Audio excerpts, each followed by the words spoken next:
Untuk melakukan pemeriksaan fisik pada Ibu Nifas ya, kita biasanya perlu alat untuk mengukur vital sign ya, VTV. Jadi seperti tensimeter, kemudian termometer itu kita perlu. Kemudian alat yang lain kita perlu ini ya, reflex hammer. Kemudian kita perlu kapas ya, bola-bola kapas atau kasa steril ya, kasa bersih dan bengkok. Ini nanti gunanya untuk melakukan vulva hygiene ya. Kemudian kita butuh celana dalam dan pembalut yang baru. Perlak untuk pemeriksaan fisik, kemudian ini mempergunakan handscoon ya. Aduh, nggak dingin sayang. Ketawanya kok cakep bener ya mas ya. Oke. Baik. Yang pertama kita lakukan ya, pasti kita akan identifikasi pasien dulu ya, karena ini harus selalu kita lakukan ya. Selamat siang Ibu Yuni ya. Betul dengan Bu Yuni ya Bu ya. Oke. Tanggal lahir tanggal berapa Ibu? Misalnya ya. Oh, tanggal 12 Juni. Tanggal 12 Juni. Saya cek ya Ibu ya. Kita cek dengan gelangnya, begitu ya. Kita cek gelangnya, kemudian oke. Baik Ibu, saya perawat Sari yang kemarin juga merawat Ibu Yuni. Hari ini saya akan melakukan pemeriksaan pada Ibu untuk mengetahui keadaan Ibu. Jadi nanti saya mohon izin, saya akan membuka bagian payudara Ibu, kemudian nanti saya akan memeriksa perut Ibu, dan juga nanti saya akan membersihkan area kelamin Ibu. Sekalian saya akan memeriksa bagaimana kondisi luka jahitan di daerah kelamin Ibu. Ya, nanti kira-kira saya membutuhkan waktu sekitar 15 menit. Bisa dimulai sekarang ya Bu ya? Bisa. Ya, terserah Anda kalimatnya bagaimana ya. Cuma kadang mahasiswa tuh biasanya ngomongnya gini, apakah Ibu bersedia kalau seumpama saya jadi pasien? Kalau saya nggak bersedia gimana suster? Baik, kita mulai dari atas ya. Kepala di sini rambut ya, rambut distribusinya merata, warnanya hitam, kebersihan kulit kepala bersih ya, tidak ada ketombe. Kemudian di sini kita lihat di daerah wajah, tuh. Daerah wajah ada lingkaran hitam di daerah mata ya. Yang nanti kita cek ya ke Ibu ya. Tidurnya gimana Ibu semalam? Nggak bisa tidur suster misalnya ya. Boleh tahu Ibu kenapa Ibu tidak bisa tidur? Perut saya sakit suster, perutnya terasa krues-krues. Kemudian di daerah belakang panas, di daerah depan bekas jahitannya juga terasa sakit ya. Sakit ya Bu ya. Oke, nanti kita lihat, kita periksa ya Bu ya. Kemudian di mata sklera tidak ikterik ya, kita cek. Ibu permisi lihat ke atas ya, konjungtiva tidak anemis. Kemudian kita cek di daerah hidung ya, kebersihannya bersih, tidak ada sekret yang keluar.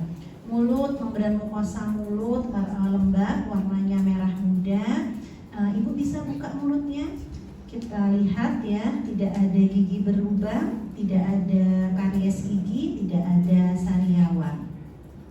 Kita lihat telinganya bersih ya, tidak ada kotoran.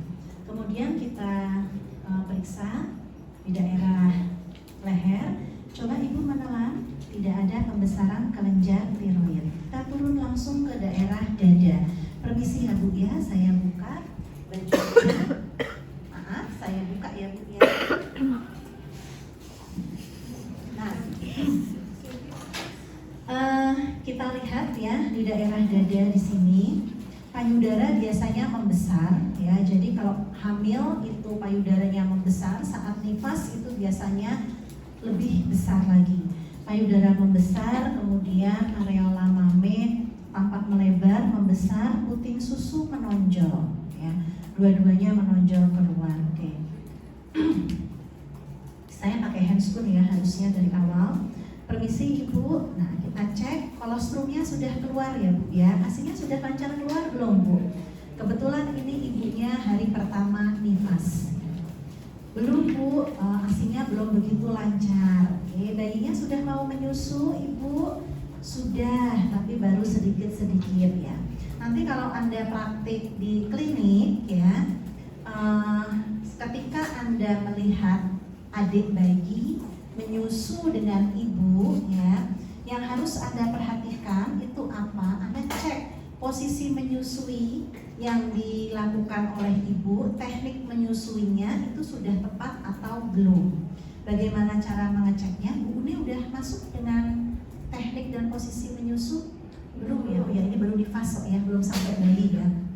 Ya, jadi posisi menyusui yang tepat itu, bayi itu menyusu tidak hanya pada daerah puting, tapi harus sampai sebagian areola itu masuk ke dalam, terus mulut bayi yang bagian bawah itu sedikit dower gitu ya. Jadi nyusunya itu seperti itu. Terus kemudian nanti Anda cek gitu ya posisi bayinya, posisi tangan ketika menggendong bayi itu sudah betul atau tidak, karena itu juga mempengaruhi keberhasilan ibu dalam memberikan ASI.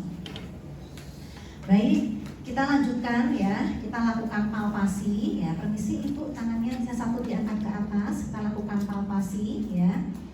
Ya, karena ini hari pertama postpartum, biasanya yang kita temukan itu payudaranya masih teraba lembek ya. Kalau lembek nggak masalah ya.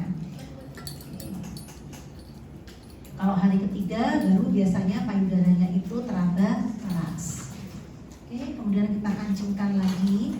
Kalau tadi Anda temukan puting susu masuk ke dalam atau inverted namanya, kita bisa lakukan Hoffman exercise. Hoffman exercise itu caranya seperti ini. Permisi ya Bu ya.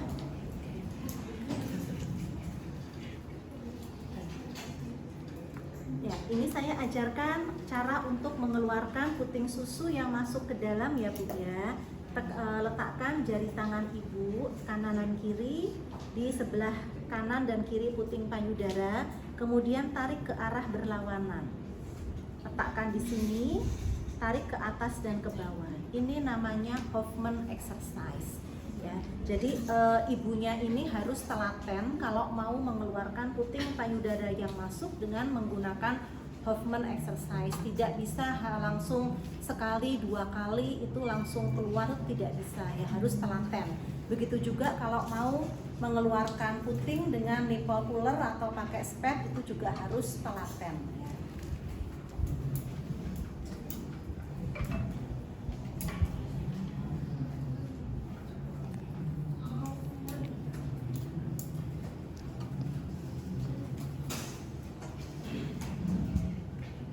Saya buka, saya kaji ini ya, lihat perutnya ya. Isi. Di perut kita observasi dulu ya. Perutnya di sini sudah terlihat agak mengempes ya, meskipun biasanya itu masih agak membesar ya, belum datar 100% seperti Anda ketika gadis memerlukan proses ya.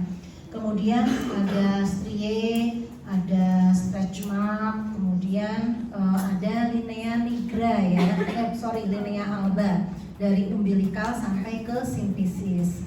Kemudian ini karena postpartumnya spontan ya, kita tidak perlu mengobservasi bagaimana kondisi luka post SC. Tetapi kalau Anda nanti di lapangan ketemu ibu nifas, dia metode persalinannya SC, kita harus observasi bagaimana keadaan luka SC-nya. Kalau hari pertama post SC, biasanya keadaan luka itu masih diperban, masih ditutup dengan menggunakan kasa steril. Itu biasanya kita tidak boleh buka. Terus observasinya bagaimana Bu? Yang kita observasi kasanya bagaimana, bersih gitu ya, atau ada rembesan. Kalau ada rembesan itu warnanya bagaimana, seberapa banyak rembesan, itu yang kita observasi.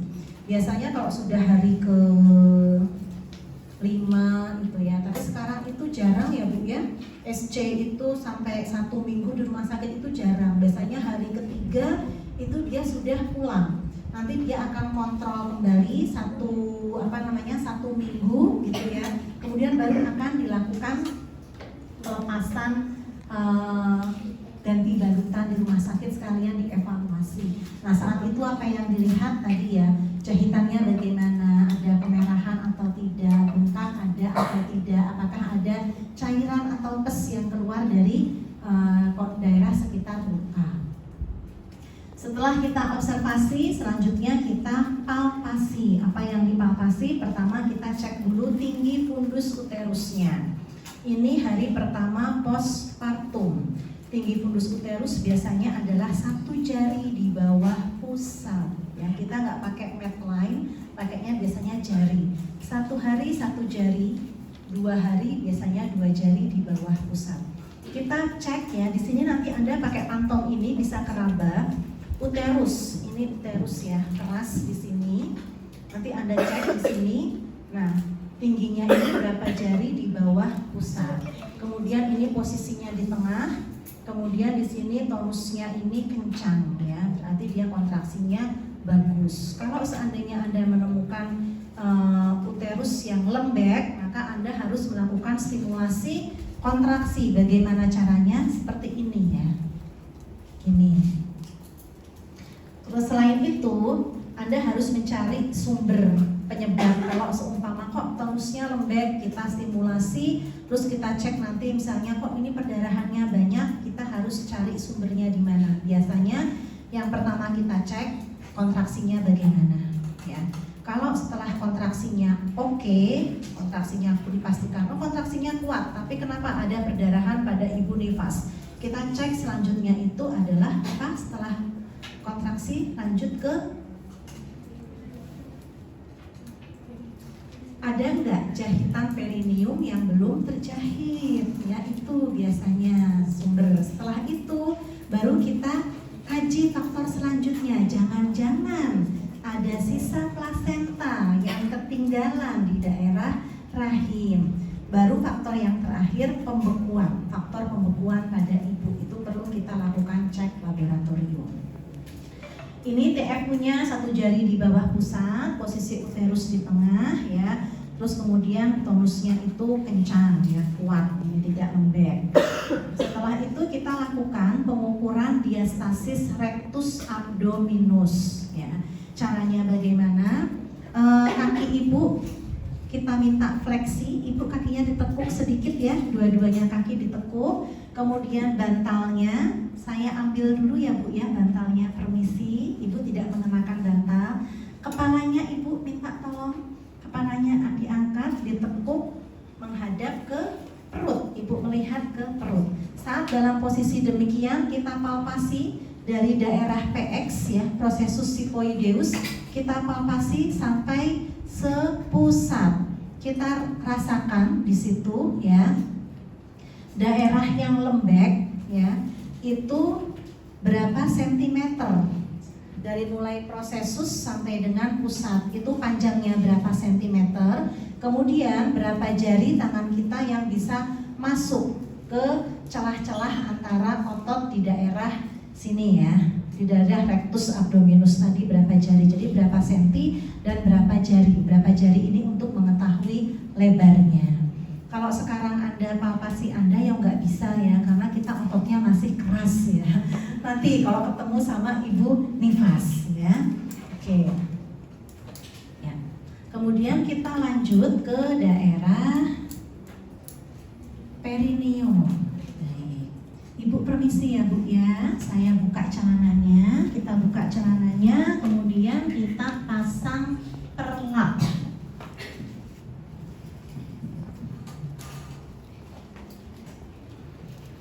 Biasanya kalau kita mau melakukan vulva hygiene, posisi kaki ini ya, ditekuk ya. Ya, dorsal recumbent ya. Letakkan di situ, kita pakai hand spoon.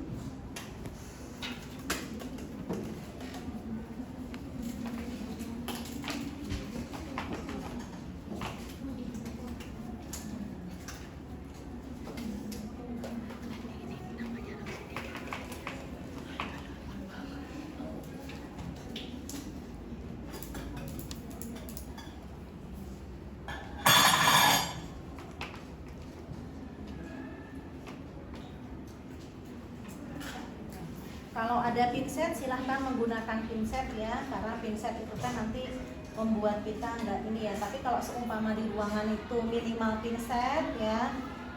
Ini kan misalnya kalau kapasnya itu masih banyak di sini, kita bolak-balik ke sini itu kan kasihan ya nanti yang mau mempergunakan kapas yang ini ya, meskipun ini tekniknya itu bersih ya, meskipun ada luka luka perineum, tetapi kita memang sulit ya menjaga bahwa luka ini tidak basah karena pasti akan terbasahi terus oleh lochea. Tapi usahakan saat melakukan perawatan ya kita memperhatikan ini ya, tetap memperhatikan kebersihannya. Oke, permisi ya Bu ya, kita lakukan vulva hygiene dari labia mayora kanan, kemudian labia mayora kiri, minora kanan, kemudian minora kiri, kemudian yang terakhir itu adalah yang di daerah tengah. Kemudian kita cek ya, apa yang perlu kita cek di sini? Biasanya kita cek itu adalah tanda reda tadi ya, apakah ada redness, edema, ekimosis, discharge, dan approximation. Bagaimana locheanya? Warnanya lochea rubra, kemudian baunya amis, khas bau darah ya. Jumlahnya ini 100 cc ya. Kalau 100 cc berarti masih normal ya. Hati-hati kalau Anda menemukan lochea itu kalau yang dia keluar itu 500 cc berarti itu sudah mengindikasikan adanya perdarahan pada ibu nifas ya.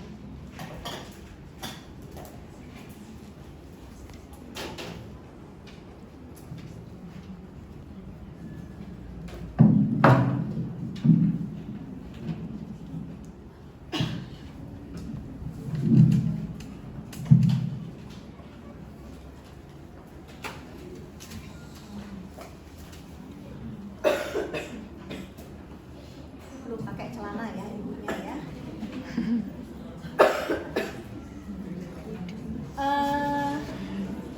Biasanya ya kalau dokter meresepkan obat salep untuk luka episiotomi ya, ini kalau kita habis melakukan vulva hygiene kita ganti pembalutnya dengan pembalut yang baru. Pembalutnya kita ganti dengan pembalut yang baru. Terus kemudian kita bisa ambil kasa steril. Di sini nggak ada kasa steril ya. Kita ambil kasa steril. Kemudian kasa sterilnya itu kita olesi pakai salep yang diresepkan oleh dokter. Kita letakkan di daerah kira-kira lukanya itu di mana, letakkan di sini gitu ya. Kemudian baru kita pakaikan celana. Permisi ya Bu ya.